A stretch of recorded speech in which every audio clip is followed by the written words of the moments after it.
more mothers are dying on the bedside or after they have a baby today than years or decades before us is crazy. Childcare is going through the roof. You've taken moms to Capitol Hill with Bobbie for change. Why take moms with you? Nothing will fire up a group of moms more. We've been fighting for federal paid leave, the Black maternal mortality crisis. In the world of infant formula, you're dealing with a triple threat. It's babies, it's safety, and it's a consumable. During the 2022 infant formula shortage, you guys actually paused selling to new customers. There was a national crisis where America could not feed babies. We started seeing our new customer growth skyrocketing. And my head of growth said, we are depleting our products faster than our ability to replenish. But we couldn't take the risk. What were some of those biggest challenges just to get Bobbie out to the world? When you're trailblazing an industry that hasn't really been disrupted before, you're putting the information together. You are putting the playbook together. A lot of people think I stood in a pharmacy, I had a problem, and I decided to start a company, and that was not it at all. The real sort of moment that I haven't spoken to a lot is I'm Ruffin, and this is Brydge Club, the girls' club of venture capital, bringing you into the rooms where deals actually happen. I'm so honored to share my conversation with Laura Modi, the founder and CEO of Bobbie, the first mom-founded and mom-led infant feeding company, and the third largest fully integrated infant formula manufacturer in the US. Laura was awarded 2025 Time Woman of the Year for her incredible work reforming the $90 billion infant formula industry. Bobbie has set higher nutritional standards, increased transparency, and driven accountability in a historically opaque and under-regulated space. In today's episode, we're covering everything from Laura's thought process leaving her lucrative tech career at Airbnb to start an infant formula company, Bobbie's wild ride to $100 million in revenue within 18 months of launch, why Laura put Molly Bad's breastfeeding with a can of Bobbie on a billboard in Times Square, and how Laura approached storytelling after nearly 100 rejections from VCs who deemed Bobbie a fun little passion project. So let's get into it. And remember, if you enjoyed this week's episode, make sure to like and subscribe for more conversations just like this. This episode is brought to you by Vanta. If you're a founder or investor, you know startups move incredibly fast, and especially so in this era of AI. Startups in my portfolio are attracting enterprise customers much earlier in their life cycles. But these enterprise opportunities come with compliance requirements. So working with Vanta can literally make or break 6- and 7-figure deals. Vanta automates the painful parts of compliance like SOC 2, ISO 27001, HIPAA, and other frameworks so you can focus on building instead of drowning in audit paperwork. With AI changing regulations and buyers' expectations, Vanta continuously monitors your compliance so future deals are never blocked. Vanta knows what's needed and when, and they've built the fastest, easiest path to get you there. That's why fast-growing companies like Ramp and Cursor get in compliance early with Vanta. And right now, Vanta is offering $1,000 off for Brydge Club viewers. If you're building something for enterprise customers, go to vanta.com/Ruffin or check out the link in the description. And huge thank you to Vanta for this partnership. Laura Modi, welcome to Brydge Club. Thank you for having me. So honored and grateful to be having this conversation with you. As you just saw a cute little picture, I have a 10-month-old baby girl at home, and I was completely blindsided by what it takes to feed a baby. So I'm so grateful that you brought Bobbie into this world and have just made healthier options available for us to take off some of that unwanted stress that we don't need as new moms. There's nothing more rewarding than hearing we're feeding your baby. Well, before you built Bobbie, you built an extremely successful career in tech. You were an executive at Airbnb. So take us back to the moment when you decided building Bobbie was worth leaving your tech career for. I think a lot of the time, I certainly found it myself. I chose a lot of my moves in my career based on what I was into at the time. You work anywhere from like 8 to 15-hour days, and you want to be able to focus on something that is core to your life and what was important. So I left college. Tech was a big thing. I joined Google. It was like right on the cusp of like the boom of tech and search and information, and there was such a high being there. Finding Airbnb was something very similar. I remember traveling and I couldn't get a hotel, and someone suggested I use an air bed and breakfast. I thought this concept is so wild and crazy. And as soon as I used the product, like it actually physically used the product, I walked away going, I need to work for this company. And it was because at the time in my 20s, I loved travel. I loved the idea of hospitality. I loved the idea of disruption and what that was doing to a very traditional space. But the pivot and shift for me ultimately came when I had my daughter. All of a sudden, I mean, you know this, you give birth to the most precious, beautiful thing that is, you can't describe how it compares to anything else. And the moment I had her, everything I deemed was important wasn't important anymore. A lot of people think I stood in a pharmacy, I had a problem, and I decided to start a company, and that was not it at all.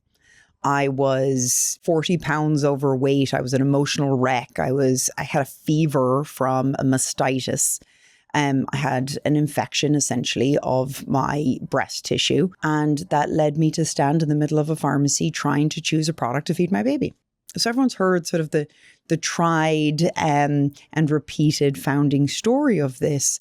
But the real sort of moment that I haven't spoken to a lot is the emotional feeling that I had while I stood there. Yes, it was the product, and I'm buying something that was the complete antithesis to breast milk, but it was actually this guilt and this emotion that I hadn't experienced before, this feeling of failure when I was expected to do something, my body was expecting to do something, and now I'm standing here recognizing I have failed to do so. That like true just feeling of disappointment was heart-wrenching. And I walked home with my head down. I call it like the walk of shame from the pharmacy back to the house. I was holding the bag, the pharmacy bag, and all I kept thinking was, I really hope this pharmacy bag isn't see-through. I hope no one can see what I've just purchased. Because I went home and I sobbed at the idea that I couldn't do what naturally your body and society told you should. That hits very close to home. I remember the first night in the hospital, just that feeling of the baby not latching and just being so disappointed and like not understanding why it is not working for you. And it's just not something anyone prepares you for at all. And Ever. So, yeah, so grateful that there are solutions like Bobbie. So during research for this episode, I learned a crazy fact from your conversation with Dr. Mark Hyman that 1 in 10 babies in the US are actually obese today. And a standard formula in America has the equivalent of 1 can of Coke in terms of sugar, which is pretty crazy. And so when you set out to create the first formulation for Bobbie, what ingredients did you want to replace? What did you want to put in the formulation? And what actually like went into creating a formulation? So there's information, and the information is really important to understand because you can't be scared by it, right? Once you understand why formulas are made up the way they are, it becomes more approachable. And for me, because it was never explained, it was never understood, you start to read the ingredients and you find yourself Googling in the middle of the night trying to understand it. But here's the reality. Our breast milk is made up of a lot of sugar. In fact, close to 50% of a woman's breast milk is sugar. Now, it's natural milk sugar. So when you start to turn another product to look similar to breast milk, you also need to add sugar. The question is, which one is it? Is it processed sugar, or is it also lactose, which is the natural milk sugar found in breast milk? And once I learned that, all of a sudden, I became less scared of the idea of sugar. And then it started going down the journey of going, well, hold on a second, not every sugar is treated equal.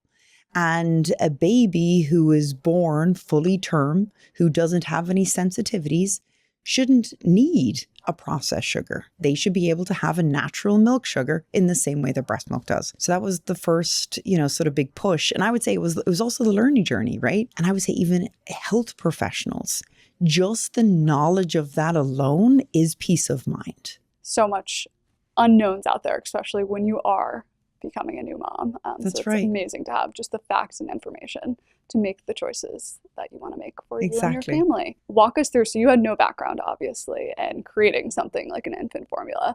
So what were like your first steps to how do I go about creating? I came from a business background.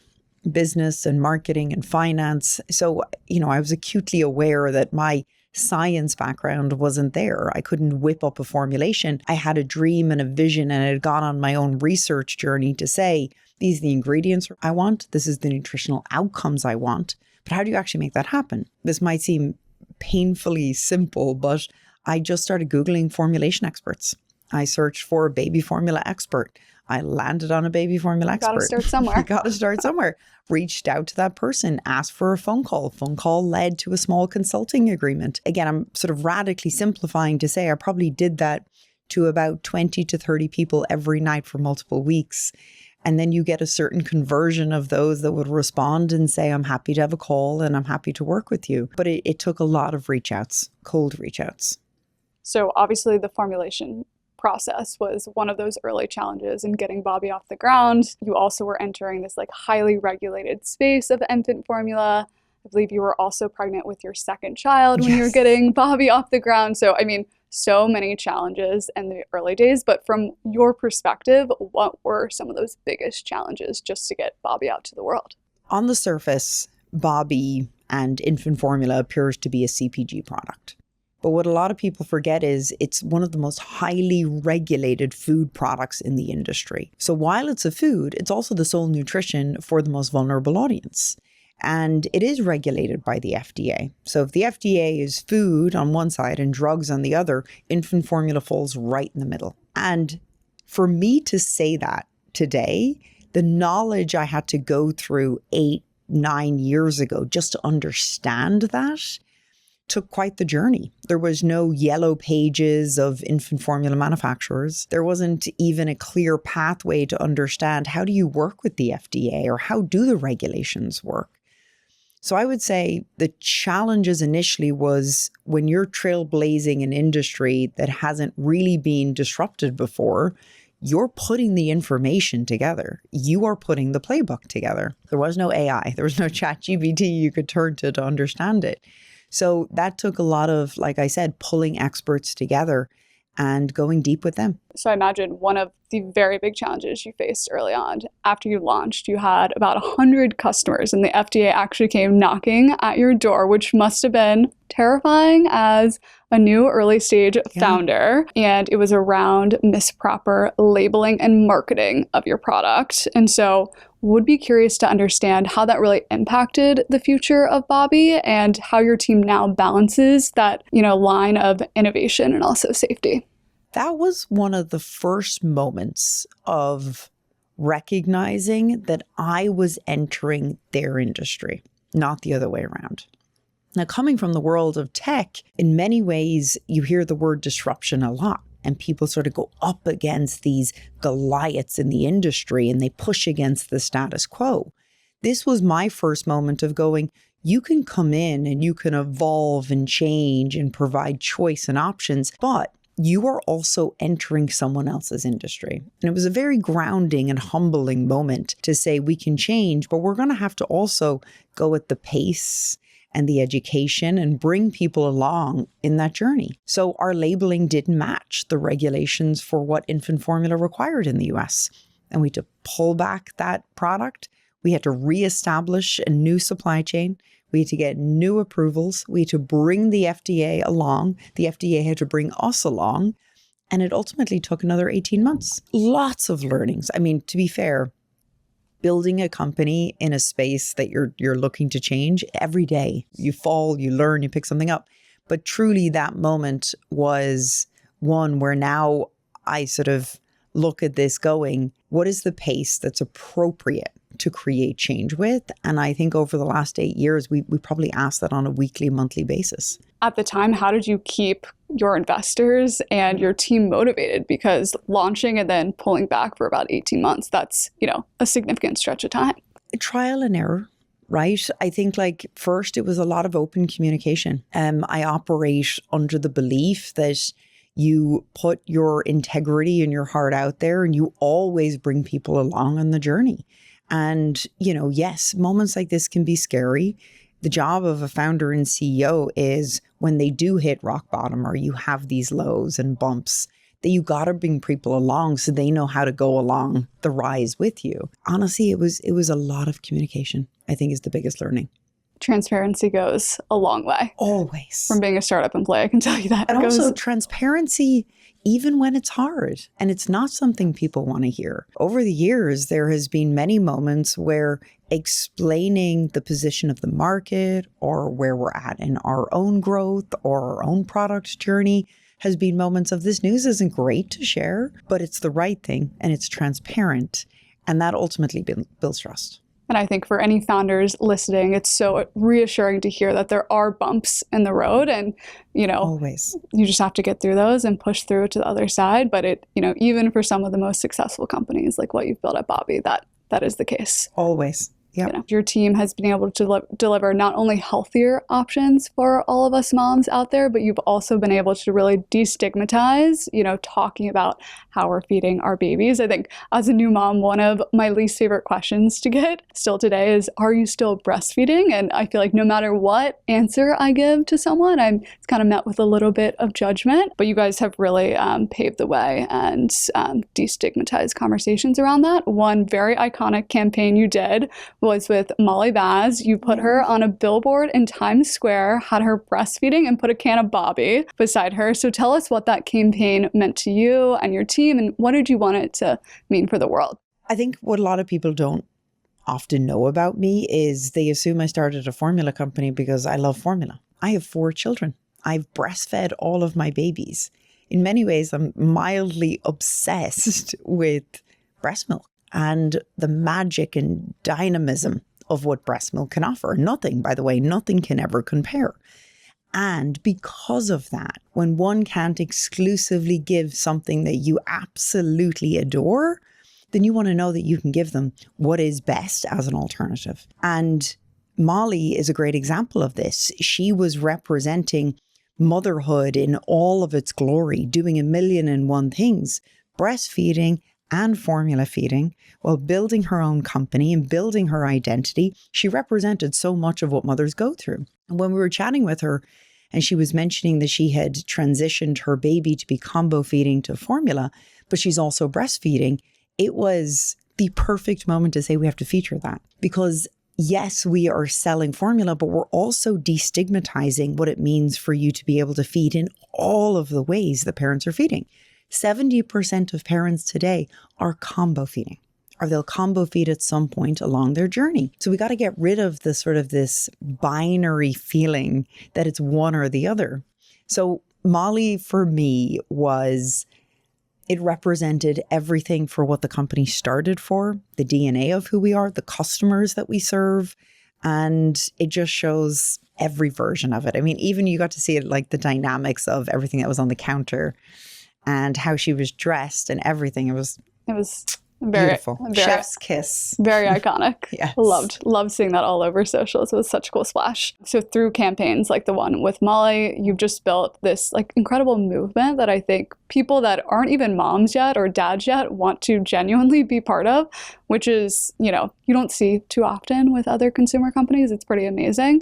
And I think a lot of other businesses like to say they've built community, but you genuinely have, which is super cool. So I'd love to learn, like, why did you invest in community? What did it look like building community early on when, people didn't actually know Bobbie as the brand? And then how do you keep that magic alive, especially as you scaled the business?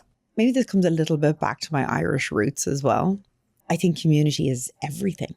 It's everything. At the end of the day, companies that create legacies, or even just general communities, towns that people want to go visit, the villages that are most popular, is because of who it's made up of. It's the people, it's the engagement that happens amongst that community.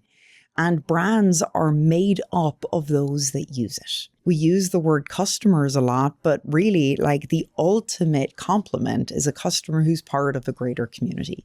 Do they want to be able to buy your swag and wear a sweater with your brand name on it? Ultimately, you should be building a brand where they want that. They should be proudly being able to walk down the street saying, like, this is something I'm wearing because I'm proud of using it. That DNA, again, I think has been part of our brand since the very beginning. We always say we want people to join Bobbie, not buy Bobbie. And because of that, there's a halo. People graduate today using our product and they will send us love letters and they'll join graduation ceremonies and they beg us for having more products or what else we could do with them along the journey. And we wish them well. We give them a virtual hug and they move on to the next phase of their life. And the fact that we got to play a role in one of the most pivotal, most memorable moments that someone's going to have in life, like we're going to hold on to that. But they will always be part of our community, even when they graduate. I mean, that is truly incredible. It must be fun seeing Bobbie swag just out in the wild. It is. Actually, I was wearing a Bobbie hat on the way here. And I was at a coffee shop. And I don't know whether he knows Bobbie or not, but it has our logo, our like boobs to bottle one on it. Love it. And he gave me a discount on my Love coffee. It. Well, maybe, and he turned and he said, maybe Bobbie dad. He points to the hat and he goes, here's a discount because of the hat. Wait, obsessed. Like, I will take this. Obsessed. I love that so much. It sounds like most of your decisions are based around your community, how you can serve them. And so one big decision you made was during the 2022 infant formula shortage, you guys actually paused selling to new customers to make sure you had enough product for current active subscribers at Bobbie, which is incredible. So tell us more about what the Bobbie promise is and why you forewent hockey stick growth during that time. Oh, this story makes me so happy. Mostly because I know like your audience watching this too are a lot of early founders. And sometimes you never know the decisions that you are going to make in your business that will ultimately define you. And this was one of them. There was a national crisis where America could not feed babies. And the moment that happened, even though it wasn't related to us, we as parents all felt the pain. So those who've heard the story, we had a national crisis here in the US. There was this huge rise of growth because people couldn't find one particular brand on shelves, so they were coming to all of the other brands. And within 48 hours of this moment, we started seeing our new customer growth skyrocketing. Can't even imagine the panic from families at the time. And, you know, for a lot of early companies, you're watching this growth. You're like, you sit back. This is amazing. These are the moments that people talk about from a growth perspective. And we were seeing it. Our investors were calling like, wow, this is incredible for the brand. But what people forget is we're not a technology company where people are just downloading apps. No. We are a product company, and that product company has a long lead time. It has quality and safety built into it. You need to be able to manufacture it. You need to order supply. And my head of growth said, we are diminishing and depleting our products faster, our formula faster than our ability to replenish. I'm like, okay, well, we can make more, because the problem is that the growth is moving faster than we can make it. She's like, but in the next day or two, if we decide to turn off the top of funnel growth, we will ensure that we have enough product to reliably serve all of our existing subscribers, no matter how much the shortage continues. It was so clear, Ruffin, going home that night and thinking about this decision from a mother's standpoint. Of course. That of course we had to turn off our growth. But from a CEO standpoint, I had a lot of voices turning to me saying, that's crazy, Laura. The shortage is going to be over. These numbers will die down. We 100% shouldn't turn off our funnel. But we couldn't take the risk. So we turned it off. What did conversations with investors look like at that time? All over. The beautiful part is that if you choose the investors that are around your table wisely, those that are around your board, and you choose them because you know you guys are aligned and your communication is constantly bringing them along the journey, then they're good. All that said, there was a lot of people who thought we should have taken a different direction, and maybe they would have themselves. But I felt fortunate that they understood my reasoning for it and backed it. We'll get into the importance of what investors you bring onto your cap table later on, yes, because I'm sure the founders listening would love to hear your perspective on that. But after the shortage, you actually made the call to build out your own manufacturing facility in Ohio. So would love to hear your thought process around the business trade-offs of building that out, and then what did that actually take to build out? I'm now in this place in Bobbie where the conversations go from the sort of front end brand storytelling, stigma shaking, community building, which is very much what people see. And what they often don't see is the business behind the brand, which really was this moment. And it was this moment of recognizing that I was 100% reliant on a contract manufacturer to serve my business and to serve our community. And I couldn't sleep at night. And there's only a number of manufacturers in the US? There was one contract manufacturer. Wow. You know, this is not what every brand should do. You don't have to go into manufacturing for your company to be successful. It all comes down to the dynamics of who are you reliant on? Do you have an ability to have redundancy?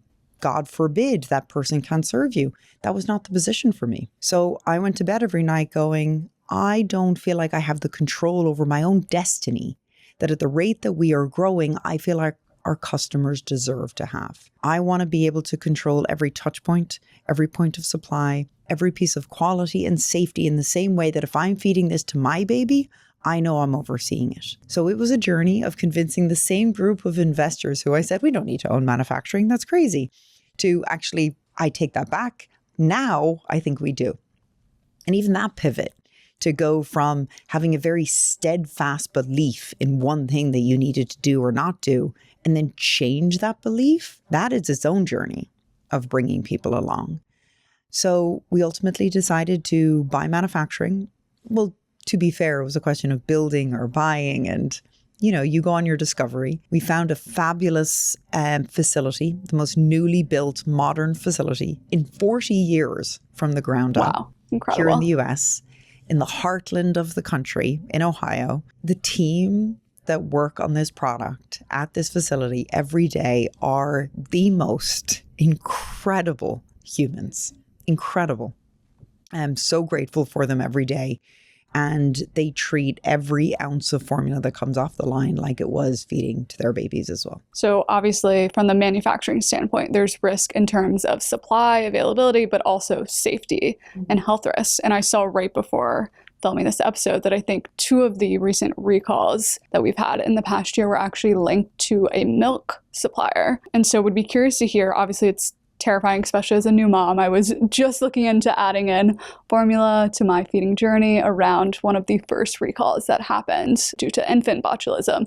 And it just, makes you really pause and think about, is this the right decision for me and my baby? And so would love to hear, what responsibility do you think you and the Bobbie team have to support families during this time? Recalls in any industry are very scary, always. But just to underscore, in the world of infant formula, you're dealing with like the triple threat. It's babies, it's safety, and it's a consumable. So there's a massive responsibility. You get into this industry, you know you are serving the most vulnerable audience, the most precious product. And we take that responsibility very heavy. But also to say, so does everyone else. For those that have just gone through the recalls, they also got into this with a shared mission to advance the industry, to be able to feed babies, to be able to support families. Every single one of them does. And nobody is immune to having a food safety issue. Just to make sure that there's no feeling of we can all become complacent to this. That is not the case. Walking into it, you got to believe and you got to wake up every day going, what am I doing to prevent this ever from happening? What are all of the protections that we need to be putting in place? So for the last 2 years of owning this facility, I wake up every single day and the first thing on my mind with my cup of coffee is I am feeding hundreds and thousands of babies. And I have a responsibility to make sure that every part of the quality and safety of what we do is top notch. What can we do better? And as we start to look at it, it's not just what the status quo is doing. So you start looking at the legacy companies and go, are we doing at least what they are doing and more? It's not just what the FDA is saying needs to be done. It's going, what globally are some of the best standards and how do we push it? And let's use botulism as something that has recently come up. Last year, it was an unprecedented result that had never come up in the world of infant formula before. This was the first time. So at this point, we now have to ask ourselves, even with this being new, what are the new tests, the new methods, the new prevention that we should be putting in place? And just because there wasn't anything in the past doesn't mean that we shouldn't put something in now. How do you stay ahead of that? You're always on high alert. And I really mean this. Like, there is no world in this industry where you can become complacent at any point. You have to be on high alert all of the time and recognize, we have not been involved in these recalls. But when something happens in our industry, we are all responsible to respond and to support parents in this moment, to give them peace of mind. You're a parent. You just mentioned this, but I don't think that there's any other product or industry where, let's just say, a brand had a recall on something, that you all of a sudden would question every brand. In the world of formula, you do. So when you're standing in the kitchen and you're sharing the news with your significant other, her first response will be, is our formula safe? And it is on every brand's radar and responsibility to give a confident response back to those parents. Recalls make you question any formula that's Everything. in your household. Yes. And so definitely not be the case for any families out there. And so amazing the work you guys are doing to make sure your products are safe and ensure kind of that confidence for all parents. You have raised nearly $150 million in venture capital funding, but when you first pitched VCs, you felt like some investors kind of looked at Bobbie as this cute little passion project. So how do you think you got investors to take you seriously? And then also, how did you approach this storytelling during the fundraising process, when I imagine most rooms you were pitching were rooms of men who do not have direct experience feeding babies? Hearing, the large number of money raised, this as an investor, like, the amount you raise is not something to put on a pedestal. It is, and in many ways, you have to compare how much you raise to the industry that you are entering. And I've decided to enter an industry that is very capitally intense. I couldn't go whip up infant formula in my kitchen and go down to the farmer's market and to get some early traction, which, as we all know, entering a market, you begin to pitch investors and they want to know what your traction is. You can't do that in the world of infant formula without investing millions of dollars to take your idea and to a concept, and that concept to a product, and then begin to show what that looks like. That explaining is what got a lot of our investors to realize, oh, this isn't a juice company. They really are making highly regulated food product that operates more like a drug than it does anything else. So the storytelling was bringing people along that journey. Why do we need capital? Not just because, why we needed capital was the industry was essentially a heavy blocker and capitally intense. And Kate McAndrew, one of your early investors and great friends of mine, has told this amazing story about, she was not a mom at the time that she invested in you and in Bobbie, but you brought her in to one of your feeding circles to really just kind of like show her what the Bobbie brand meant to women in your community. And so I think that's just such a cool example of how you really brought investors into your world. Great question around how do you get them bought in on what it is? You have to understand the capital intensity part, but you also need to want to get investors who really believe in the mission and the product, and ultimately, what is the vision of how you're going to establish this brand and what it's going to mean? So we brought some of our investors into what we called feeding circles, and they were essentially roundtables of potential customers or future customers and parents, all really in an emotional place in their life, talking about their feeding experience. So you've now surpassed over $160 million in revenue at Bobbie. So to build a business of this scale, you have to have an incredible team around you, and you've made some pretty untraditional hiring bets. For example, you brought in a former news anchor to be your head of marketing, and obviously she's done amazing things for you and the Bobbie team. So what do you look for when you're hiring at Bobbie? This is also a selfish question because I know listeners and some of my friends would die to work for you. I really do believe, and it's panned out every time, that you hire the atypical hire. You hire the person who doesn't come from that traditional background, and you find someone who is deeply passionate about the mission and the vision first above anything else. And if they're smart enough, they're going to figure it out. They really are. You're on a journey every day. And like when you're building a company, it is long days, long weeks, long years. And to have people who dream about the business at night, who want to call you with the most random ideas, who want to be in the war room when the company is going through a crisis with you, who want to check in on particular things that are happening. You want people who care that deeply. And if you care deeply, you will roll up your sleeves and get it done. To that point, you've been able to recruit people around this mission of what you're building at Bobbie, but you've also created this amazing culture at Bobbie where you truly support working parents. I read one story that your team actually promoted a woman on the day she was heading out for maternity leave, which is unfortunately unheard of, to be honest. And so would love to understand how you thought about defining Bobbie's culture, and what do you think all business leaders should be doing to better support working parents? That should not be abnormal. Yeah.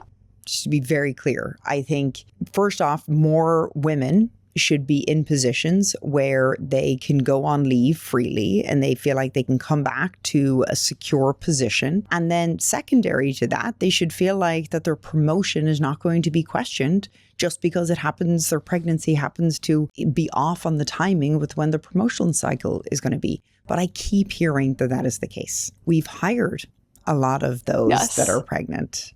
So also amazing. And we've had a lot of people who've just come on board and they find out that they're pregnant. And it's not just women. It's also, our men and dads who join as well.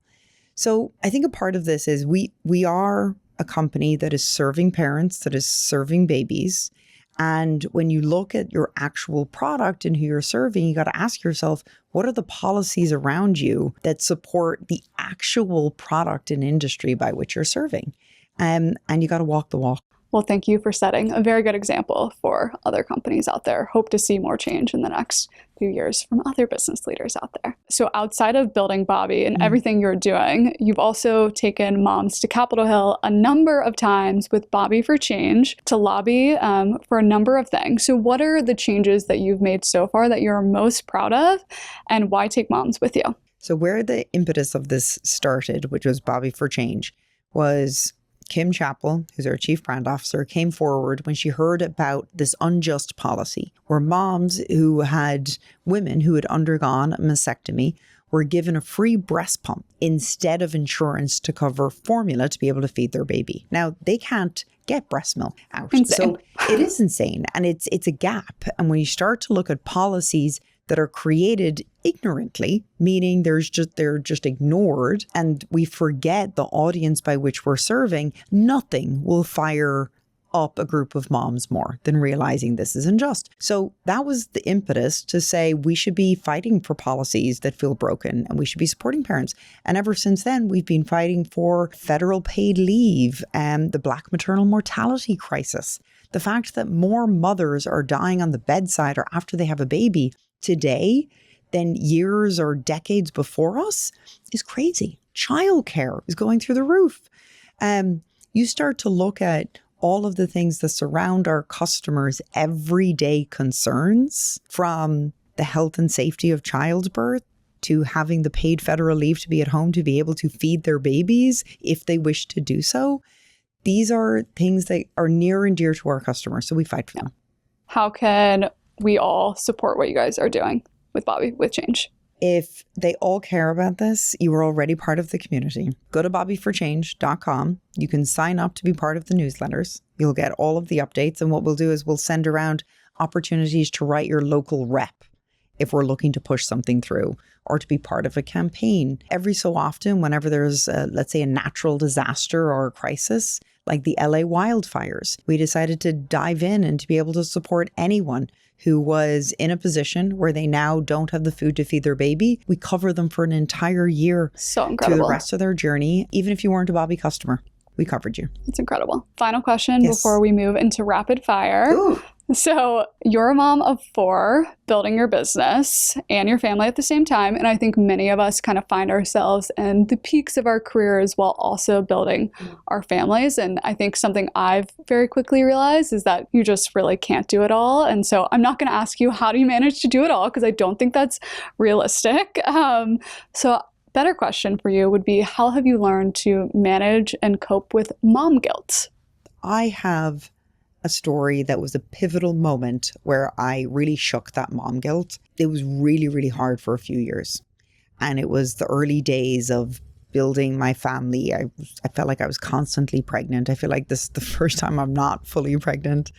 And I remember being in San Francisco for a board meeting, and the nanny calls me on FaceTime where my daughter was coming home from school, and the two boys and my daughter were in the back. And they were like, "Where are you, Mom?" I said, "Oh, I'm traveling for work."